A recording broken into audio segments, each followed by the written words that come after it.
This was a fantastic experience today, being in the Mocap suit, and it's incredible how when I look back at it on video, me as a stick man without all my features, I can really recognize my golf swing as my own, and I was obviously told to hit draws and fades today, and although the differences are, somewhat subtle, I can totally see that that's a draw pattern, that's a fade pattern. So obviously for the user to be playing a game and trying to shape shots, it's fantastic to have the ability to actually change the shape of the swing. In your practice, that's when you do all your experimentation and you're messing around, and that's what I love about the game, is that I find as much joy off the golf course when I'm just practicing at home on my own than I do when I'm competing in big tournaments. And some of the crazy shots I love to do involve being around the green.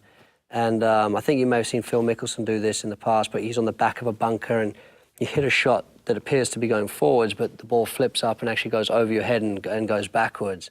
And I think that's one of the coolest things in golf, is like you're putting all your energy in, and swinging pretty hard to make a ball go forwards, but because of the loft, because of the degree of the slope and the loft on the club, you're almost creating a degree where the ball is now going to shoot backwards. And that's one of the sort of like the physics-defying feats that's capable, you're capable of doing with a golf ball. So that's something I love to do. I think in golf, you're always trying to deal with adversity. Sometimes if you've hit a really great shot, if you've played an amazing recovery shot and set up an easy birdie opportunity, sometimes there's a sense of pressure that comes over you because you don't want to waste the great shot you've just hit.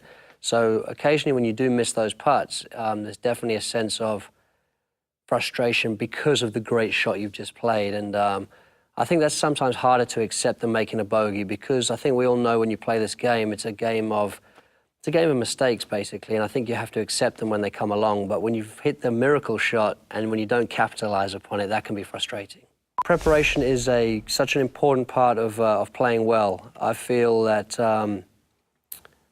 it's important to give yourself enough time. Whenever I feel I get rushed, whenever I add too much to my schedule during a tournament week or prior to a tournament week, things never seem to work out very well. So for me, it's to feel relaxed, it's to feel like everything is running at a good pace. And whenever I get rushed, things don't work out. So for me, time management is the key to my preparation. Standing in front of a huge crowd is something that's very, very hard to do for the first time. I remember at the Walker Cup, 1997, I was playing in New York. I was a young amateur, 17 years of age at the time, and there must have been maybe, I don't know, it felt like thousands and thousands, but the reality was probably 1,000 people around the tee, and that was the most nervous I've ever been. I could hardly get the tee peg in the ground, put the ball on the top, and I hit a horrible cut out of bounds. So it is a very, very difficult thing to do, but it becomes part of the job, and you get to the point where you actually stop noticing it. And almost the bigger the crowd, the easier it becomes, because it becomes just a wall of color.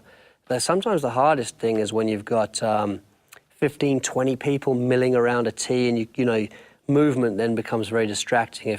If the old lady 4 people up is moving or crinkling a plastic bag, that's often the hardest thing. But when there's thousands of people, it often narrows your focus.